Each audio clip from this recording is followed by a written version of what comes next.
we're not going to have that many talks this week. I mean, it's a fairly relaxed workshop, so I thought that for that reason, it would be nice to have an open problem session on the first day, so that we have a lot to talk about and discuss during our long lunch breaks and coffee breaks and all that sort of thing.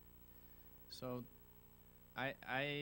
maybe I should start presenting a problem of my own, and well, I could keep going, but I'm sure there'll be other people who want to propose something to the others.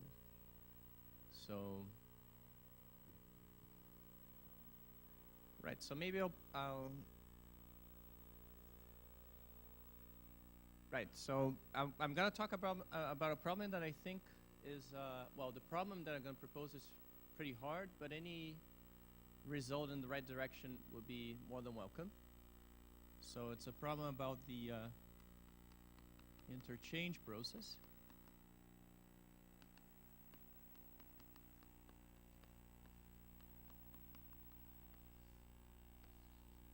And in order to define it, you need a graph.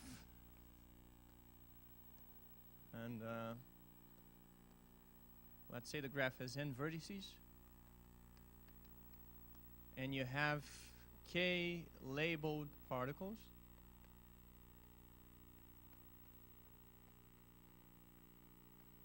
And each vertex can have at most one particle. So maybe you have particle number 1 over here, 2 here, 3, and 4. And now you have a natural dynamics here in continuous time, which is, well, at rate 1, each edge rings, and then when it rings, you switch the labels of its endpoints, right? So for instance, if this edge over here rings, so, well, you have 1 and empty, so you get, the 1 moves over here. So if this edge rings, you switch. You flip 3 and 4. Maybe this edge rings now. And then you have 1 and 2, and so on and so forth.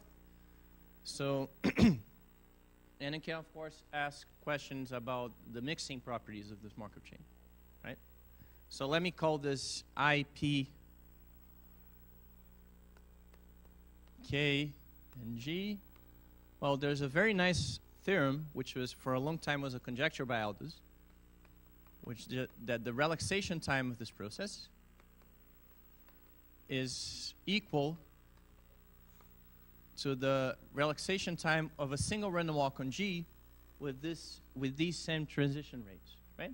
So if you follow one of these numbers around, it's going to be doing a continuous time random walk on your graph, and from this it very easily follows that you have an inequality in this direction. But so the theorem is that these two things are equal. Yes? It's just the inverse of the spectral gap. So if you want, it's something like this, right? So if you look, well, we start from some state here.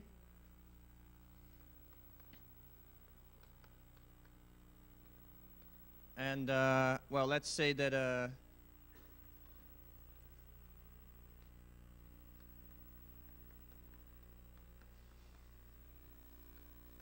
so let's say, well, I'm starting from the uniform distribution, which is stationary in this case. And I want to know, so this is a correlation measure, right, for a function f. It's just saying, well, what's the correlation between the value of f of x of t and f of x of 0? And we know that this decays exponentially. So I can put the variance of f here.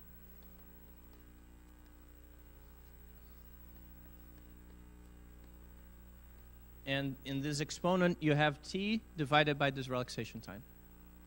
So it's just, well, if you want, you take the generator of the process, look at the spectral gap, and that's the inverse of the spectral gap. So this is the same as saying that the spectral gaps of the two processes are equal. Right. And now the problem is the following. So, I mean, of course, if you have this result, it's natural to ask what do you get about the actual mixing time from this, right? So, and so let me state a conjecture And then I'm going to give you many ways to make it weaker and maybe more, to have more hope to prove it. But so let me remind you what the mixing time is. Well, you have any Markov chain, and well, irreducible, and since we're in continuous time, that's enough. If it's irreducible, we know that we have a unique stationary distribution, since the state space, because the state space is finite as well, right? So if the state space is finite and the chain is reducible, there's a unique stationary distribution, which I'm going to write down as pi here. And we can ask questions like, how long does it take until your probability of reaching a set is equal to the stationary measure of that set up to a small error, an error of epsilon, regardless of where you started from and regardless of the set you're talking about, right? So it's here P is a chain, pi is stationary, and omega is the state space. Right, so the conjecture is this. So, okay, maybe I should move the word here, but not going to do it. IP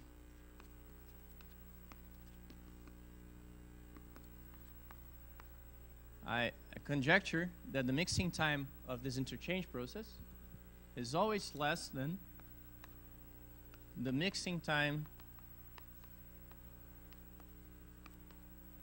of, and this is K independent random walks.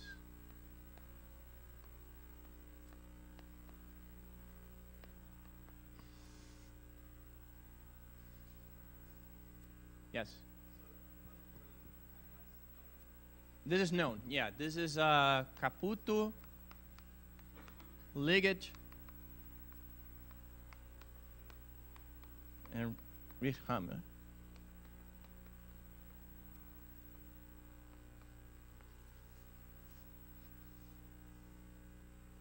Yeah. I mean, it was as I said, was a conjecture by Aldous for 20 years maybe, and then it was finally proven in a very nice paper. But I mean, it's the proof that they have is, it's essentially doing induction on the size of the graph, while they need to generalize things a little bit by allowing edge weights here. Saying you have an edge has a weight W, say, and then the edge rings at weight W, right? And with this kind of minor generalization, they're able to do induction on the size of the graph. It's a very nice proof, but it's not at all clear how you get mixing time bounds from it. And going back to the conjecture, I mean, I guess that it's nice to know that this is known when the graph has 2 vertices. And you can surely see why, right? Because, you only need, if you know that 1 has mixed, you know 2 has mixed as well. And, and certainly that this is going to take less time than for 2 independent random walks to mix. Right? And all results we have are about the mixing time of interchange processes or exclusion processes, which I'm going to mention now, are consistent with this. Right? So let me write down here a few weaker forms of this.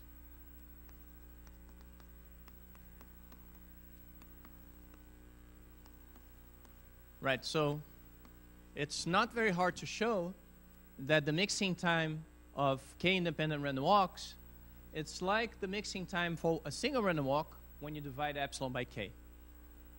Right, I'm saying, well, if you have K random walks, each one of them is within distance epsilon over K from equilibrium, then the vector of K random walks is at distance epsilon for equilibrium, at most epsilon. So you can write,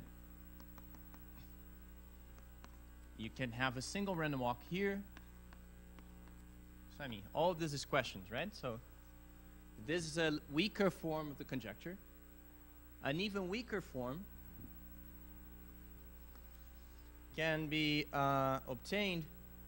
I mean, there's this nice result which tells you, well, you have this, usually we call the mixing time, this thing here when you have epsilon equal to a quarter. And we know that the mixing time for any other epsilon is related to this, right?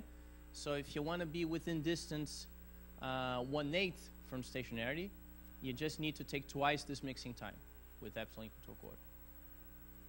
Or 4 times maybe, I don't know. But anyway,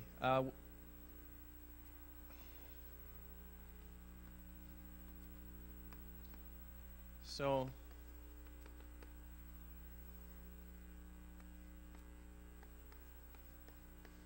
you have this even weaker form, and something like this is known for the exclusion process. What is the exclusion process?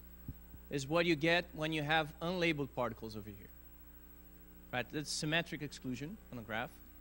And you know something that's sort of like this, except that here you don't have k as you'd like to, you have the number of vertices, so you have n.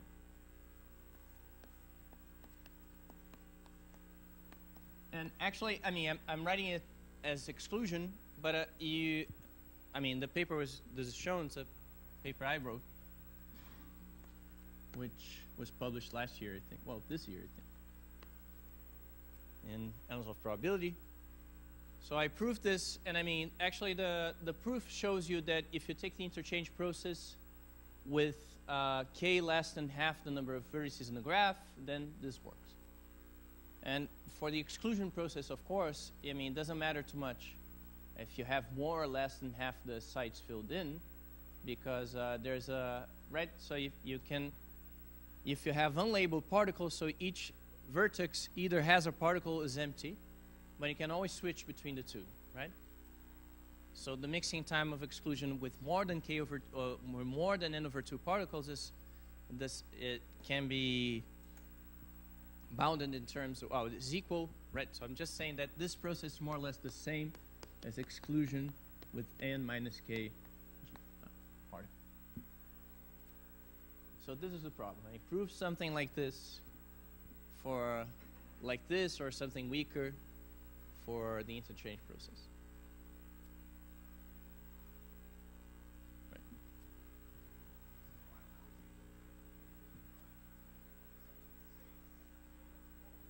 Yeah, it's very wrong in this case for this reason, right? So, I mean, the because the stationary distribution is uniform, so what do you know about, right, T mix is less, well, T mix epsilon is less than some constant times the T relaxation time log of the size of the state space divided by epsilon.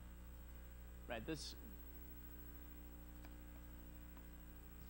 well, what's the size of the state space here? Let's think about the interchange process where all vertices have particles, so k equals n. In this case, this would be something like log of n factorial, which is n log n. So the bound you get, and let's say you have, for instance, yeah, I mean, but even, okay, let me use this for the exclusion process, for which we actually know what the bounds look like, right? So let's say you take something like a 2D torus with n vertices, or square root of n, square root of n.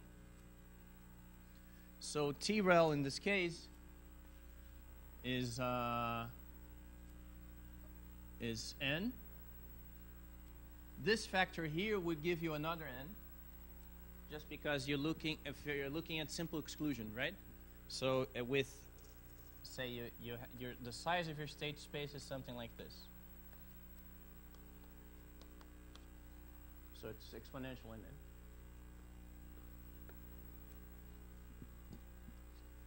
But we know, so this would be n, but we know that the truth here would be n log n. So this is off by a factor of n divided by log n. And if you go to higher dimensions, then there's even a greater gap, because the mixing time is, well, the relaxation time is of the order of the mixing time for a single random walk, and it's the number of vertices divided, raised to a power that's smaller than 1. And, well, you can see it's going to be a bigger gap. No, actually, am I saying this right? Well, anyway, there is a gap for any dimension, for any torus of any fixed dimension, and also for the hypercubed from any other graphs. Well, if you take an expander graph, actually the gap is much bigger, because this is going to give you n, whereas the actual mixing time is at most log squared of n. Well, everything I'm saying is for the exclusion process, for which I actually know how to prove mixing time bounds. But I'm guessing that must be similar for interchange. Any more questions?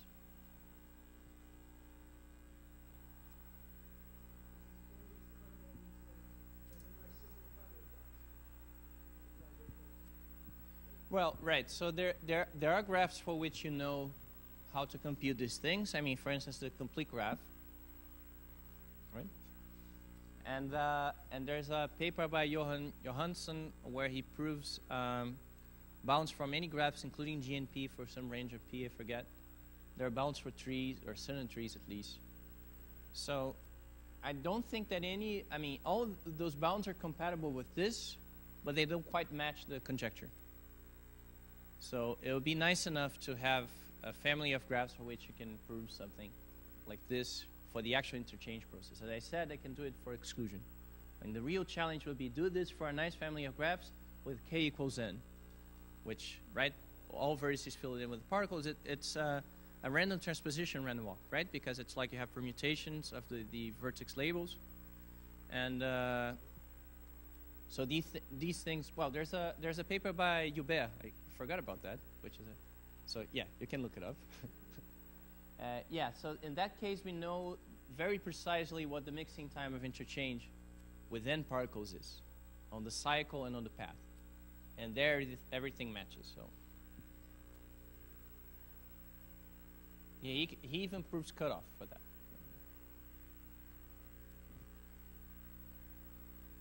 I'm glad Hubert's not here, because please don't tell him that I forgot his paper. So, yes. Yeah.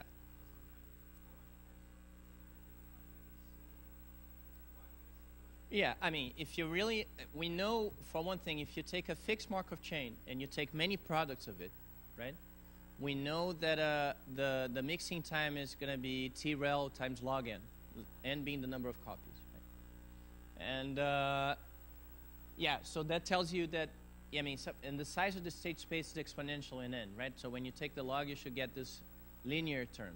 So, well, I mean, you get this linear term, this bound.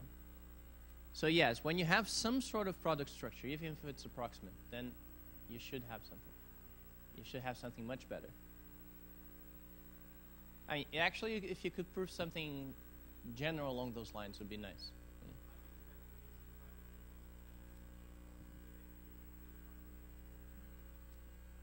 Well, I mean, if I had to guess, I could say something like this, right? Instead, with T mix with T-rel.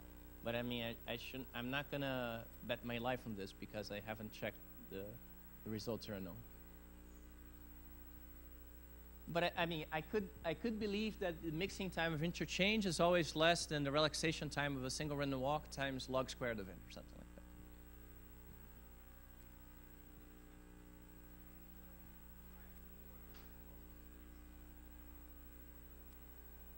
Yeah.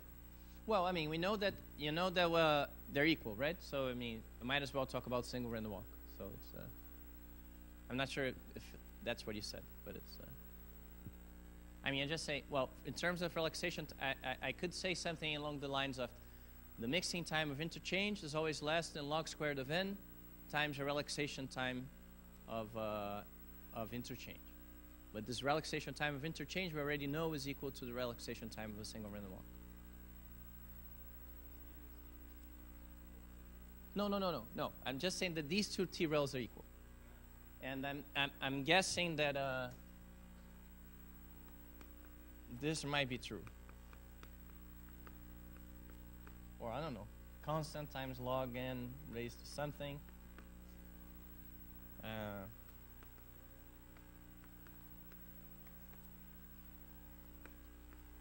And all I was trying to say is that, well, I put here TREL of random walk, but it could be TREL of the interchange, because it doesn't matter.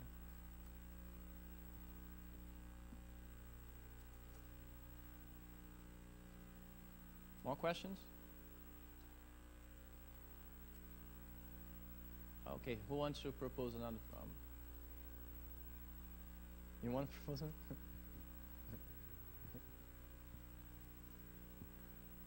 I was worried that you wouldn't arrive in time for this one.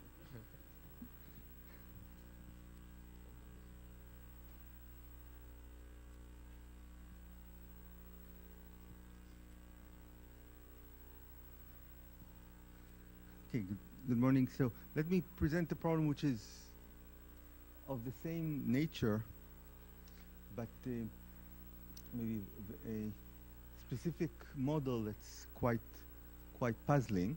So we have we have n cards,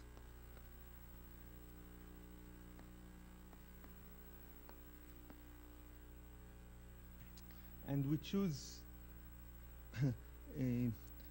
two of them.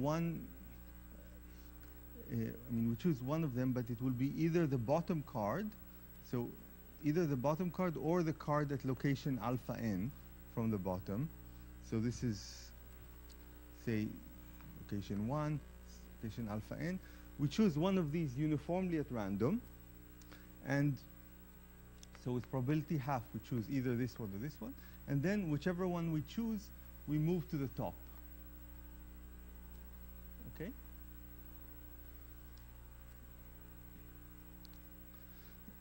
So this is the chain. You can, to avoid, so alpha n, we have to take really the integer part of alpha n, okay? And to avoid periodicity issues, let's say we're doing the lazy version of this chain or continuous time. So this is a non-reversible chain on the permutation group. And the question is, what is the mixing time? Just the order. I'm not asking for the constant. And so alpha here is, of course, some number between 0 and 1. And we know there is some dependence on the value of alpha. So there, now there's a, so there's a general upper bound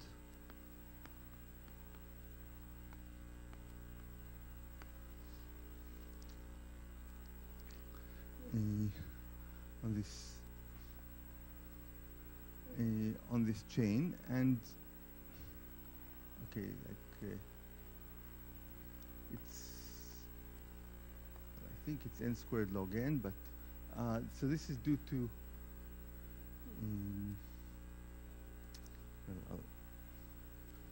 I'll come back to that, but let me say that it's open to determine the exact order, and what is the dependence on, so let me tell you something about what we know about the dependence on alpha. So what we understand well is the relaxation time of a single card.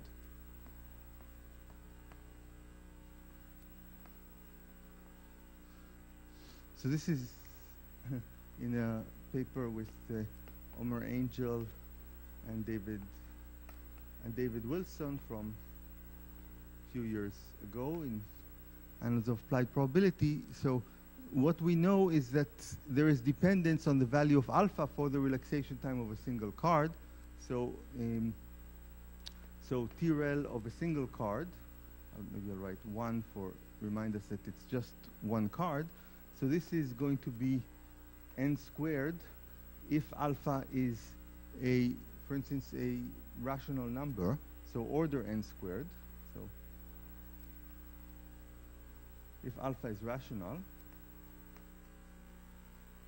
and it's going to be n to the 3 halves for certain irrationals, for instance, if you take the inverse of the golden mean, you get n to the 3/2. And in general, there's a very detailed understanding of this depending on the continued fraction representation, or in other words, their Fantine approximations of this number alpha. So, just to give a quick idea, if alpha is a half, and then this is looking much like random walk on a cycle, because if you if alpha is a half and you look at everything mod n/2, then you're basically doing random walk on a cycle. So here, you see, each time when we decide, are we going to move this card or this card up, then we're moving in a cycle. We're performing a cycle, but the cycle either has length, n minus alpha n, or length n. And if alpha is a half, then deciding between the cycle of length n/2 or length n is if we think of things mod n/2, then we're just doing random walk on a cycle, so we know that has relaxation and mixing time of n squared. Okay, and if now I have to do justice, so Eyal, remind me, Johan Jonasson, right?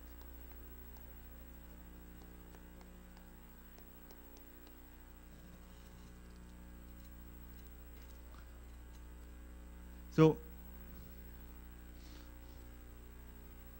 what is going on with a single card? It just, each time it is, when it's not in the interesting places where it could go up, it is just, each time it's pushed, in this part it's just pushed one down until it reaches here, and here it might go up or not. Otherwise it keeps going down. So if you look what this individual card is doing, it's either doing, so remember we're doing this random walk lazy. So either it is doing a lazy biased walk on the cycle where, with probability half it stays in place, with probability half it moves to the right. But there's a decision point whether the cycle will be length n/2 or length n. Okay? So here in the middle of the cycle, it might, so say if it started here, it keeps walking around. In the middle of the cycle, it might shortcut and go here. Okay, that's a graph that just a cycle with a possible shortcut describes the path of a single particle. Now, if I look at the location of this particle mod n/2, then that is just doing a random walk on a single cycle, and so we know that takes n squared.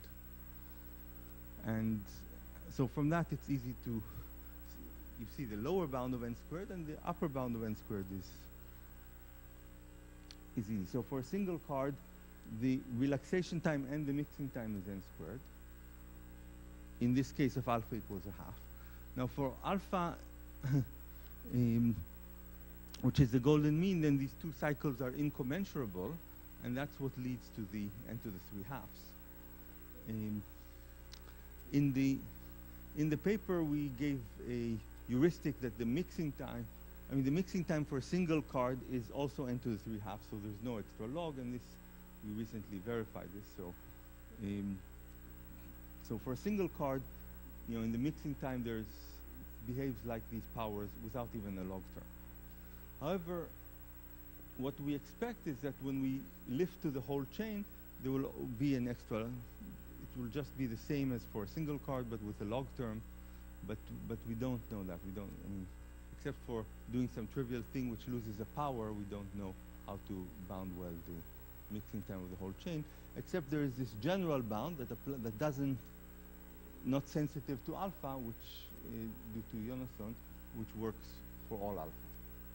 But for instance, alpha is a golden mean. I suspect it's n to the 3/2 log n. So this is related. I think it's related to the same phenomena that Roberto was describing, where we don't understand well how to lift from the mixing time of a single particle to a whole system.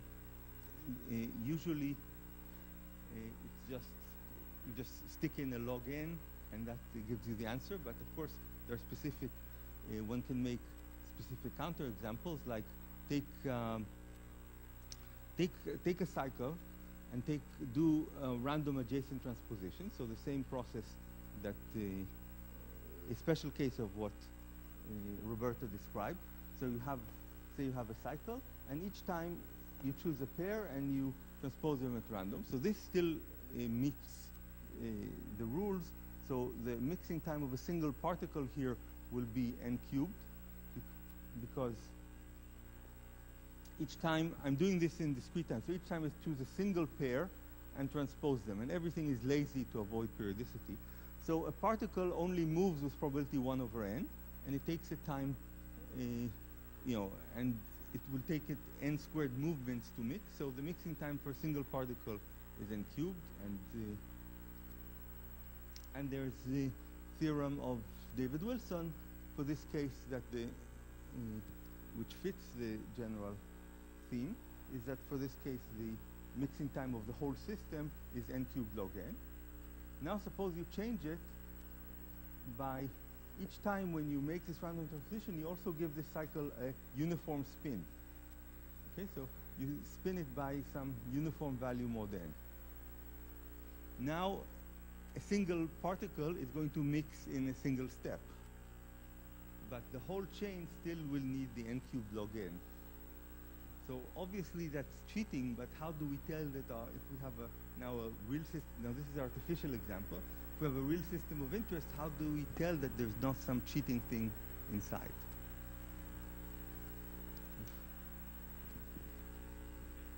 Yes?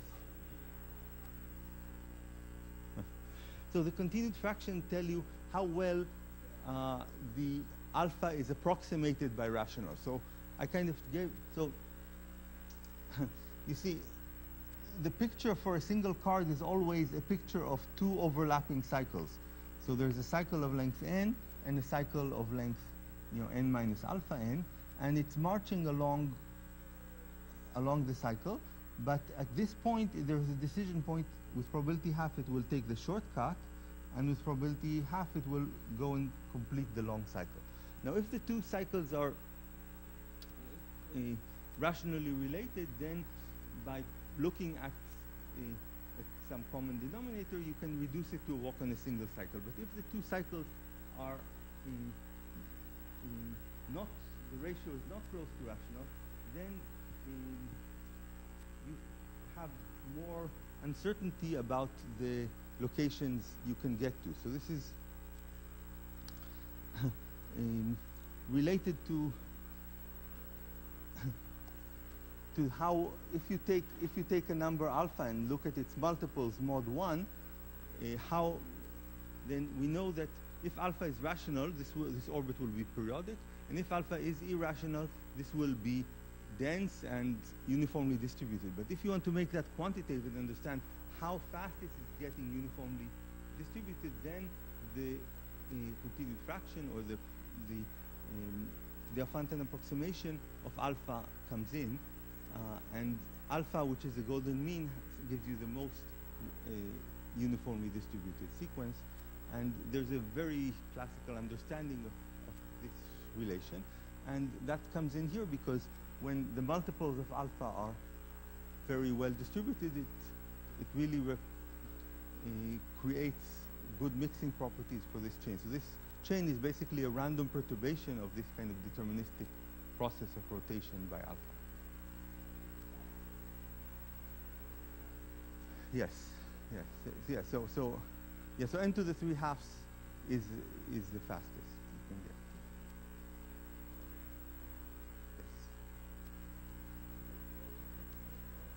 Yes. Yeah, you can get anything in between by tuning the approximation of alpha. Yes, in fact, the basic idea is very simple and uses elementary number theory, but one issue, the paper is a little more complicated because my two co-authors got competitive with each other and tried to refine very precise analysis on the dependence on the continued fraction expansion, and to the point where it was you know, hard to follow where they were getting. But the basic principles are very simple. But there's a lot of very precise detail in the paper, much more precise than I expected possible.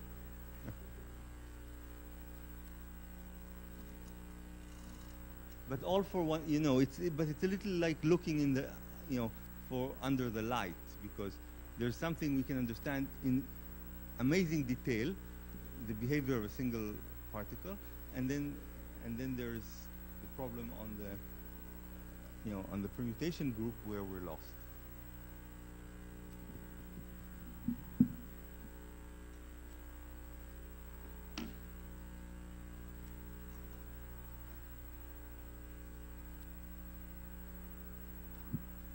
More problems?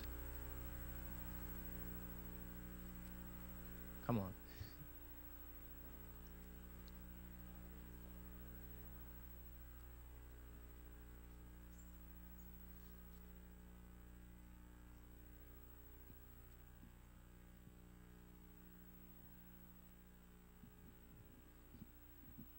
Okay, so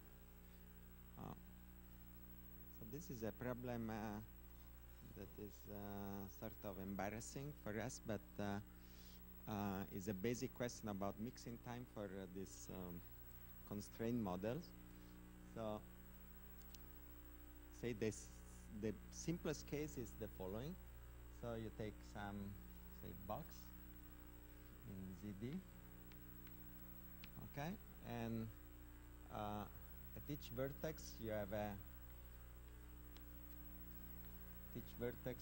say, here, you have a variable that is either, say, 0, 1, okay? And the variable, they evolve according to the trivial rule. So you say in continuous time, okay, or discrete time is just the same. So you pick a vertex, say this one, okay, and you propose a new value to this variable by tossing a coin. So with probability P, you choose 1, and probability 1 minus P, you choose 0. Okay. So this Markov chain is reversible with respect to the IID measure, in which you assign 1 and 0 to each vertex. Okay. And I mean, of course, I mean, in order to get a reducibility, you must have So then there is a constraint, namely, you accept the proposal of the new variable. For example, according to the simplest constraint is whether around you see a 0. For example, if there is a 0 here, then you are fine and you accept the new value that you obtain by tossing a coin. If you only see ones around you on your 4 neighbors, then you disregard the proposal and you choose another point and you try again the algorithm. Okay, so trivial. Okay. So this IID measure, product measure, is the reversible measure. And okay, so in order to get irreducibility, so overcome irreducibility, you must say tells that some vertex at the boundary is free to flip. Okay, so is not checking anything. For example, you could say that, for example, this guy here is free to flip, or for example, all the spin at all the value at the boundary are free to flip. You have, various choices. Okay. Okay. Even with the minimal choice, so the minimal choice is when only one guy is free to flip. Okay. So there is a source of zeros in the system. Okay. Then we know that the relaxation time is bounded uniformly in the number n square of the vertices. Okay, so continuous time, not simultaneously, not in parallel, but in continuous time. Yeah. So with rate 1, everybody tries to, gets a new proposal, checks the neighbors. If see all ones, reject the proposal, otherwise accept the proposal, and that's it. Okay. So the relaxation time is uniformly bounded in n. Okay. Basically, we know essentially nothing about the mixing time.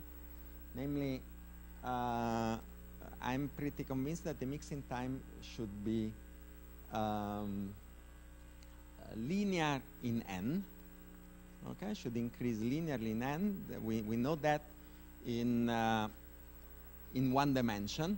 Okay, for d1. Yeah. Okay. So just by trivial, this rough things that Roberto was explaining. Once you have that the relaxation time is uniformly bounded in n, then the mixing time is no more than n squared. Okay. The truth should be linear, and actually the truth should be linear for a variety of constraints. So here I was just describing the minimal, so the simplest sort of constraint that tells you that you just need 1 0 around u. For example, you can ask now a more demanding constraint. You need at least 2 zeros around u. Yep.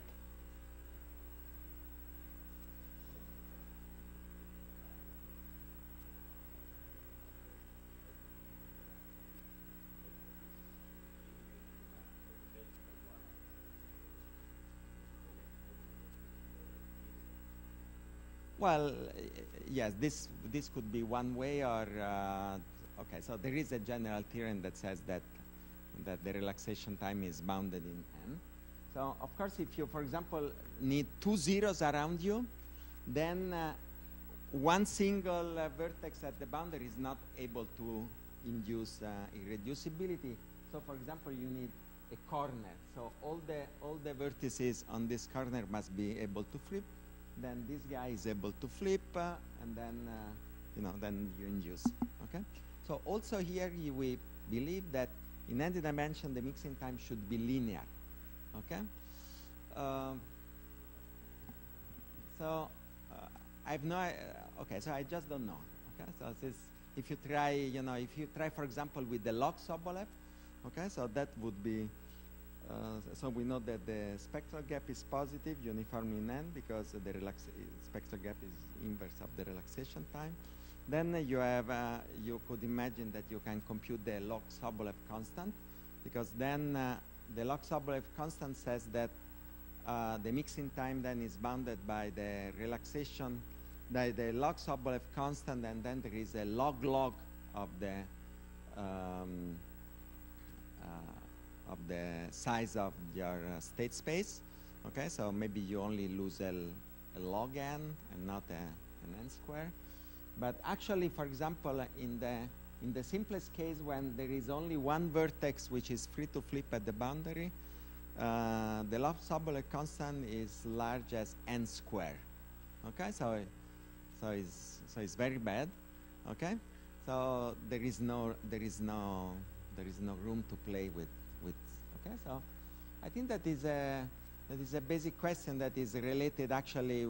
So I'm pretty convinced that if one understands how to answer this question, one is able to understand several other open problems for this system. So I think that it's really so simple to state, but still embarrassingly open.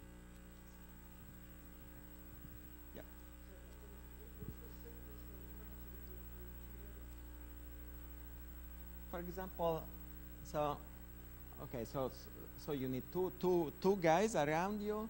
You have a free corner at your disposal. Okay, prove that the mixing time is linear in n. So it's bounded by. So must be at least linear. That is clear, because if you start with all ones inside, in order to reach to put a 0 here, okay, so you need at least a linear number of updates. The most embarrassing is when the constraint is with the single 0. Yeah, right. Yeah.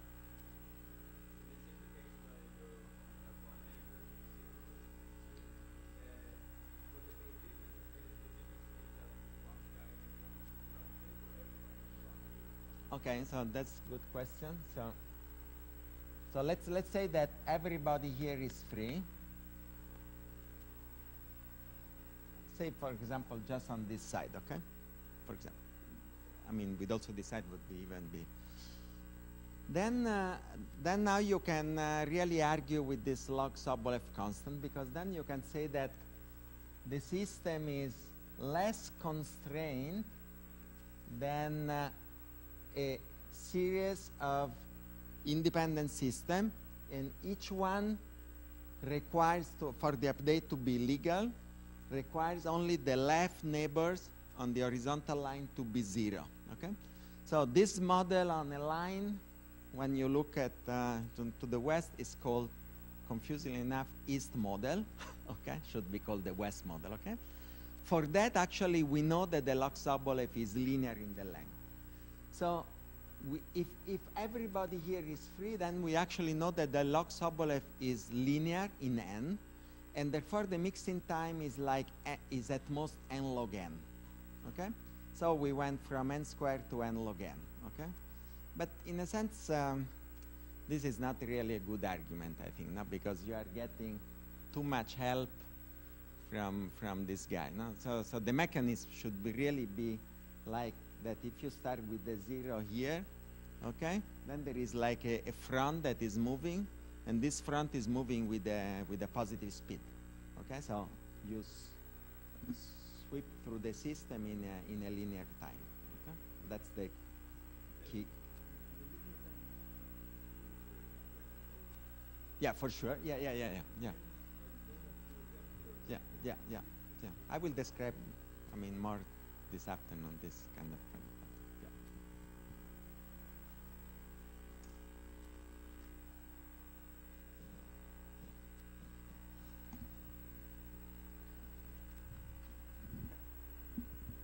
We still have time for a quick problem.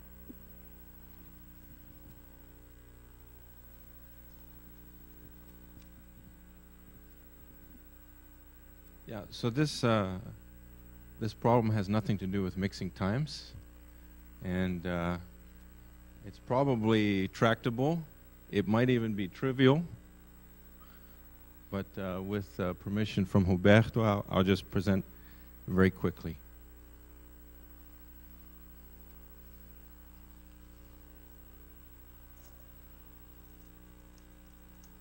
So what I have here is two types of vehicles.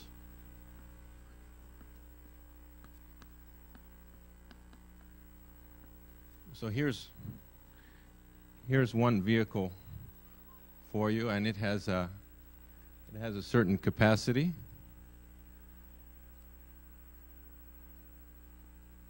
Then I've got another type of vehicle out here.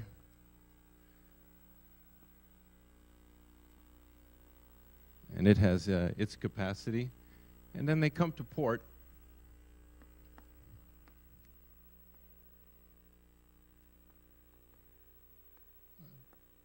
Do it this way. So they come to port with exponential interarrivals. And we'll say that the amount of stuff that comes to port is balanced in a certain sense. So what happens at the port is that there's a transfer from trucks, in this case, to the ships at some constant rate. And in this balance, we'll say that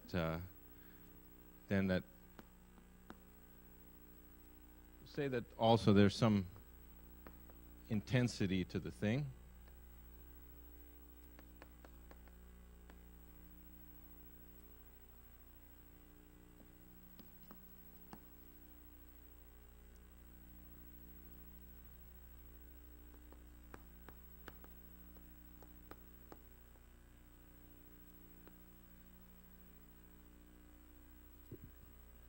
So that's basically the problem here is what is the joint distribution of the number of these trucks and ships at port? Now this is not the real problem. The real problem is slightly more complicated. So the real problem, instead of having one rate,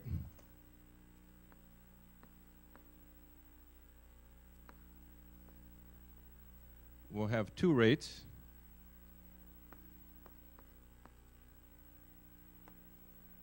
And we'll put some finite storage there at the port. So what happens is, obviously, if the storage is empty, then the ships cannot be fed. But if the storage is full, then the trucks cannot be emptied into the storage. So it's the same question. What is the joint distribution of the number of these vehicles at the port? That's the problem. Thanks.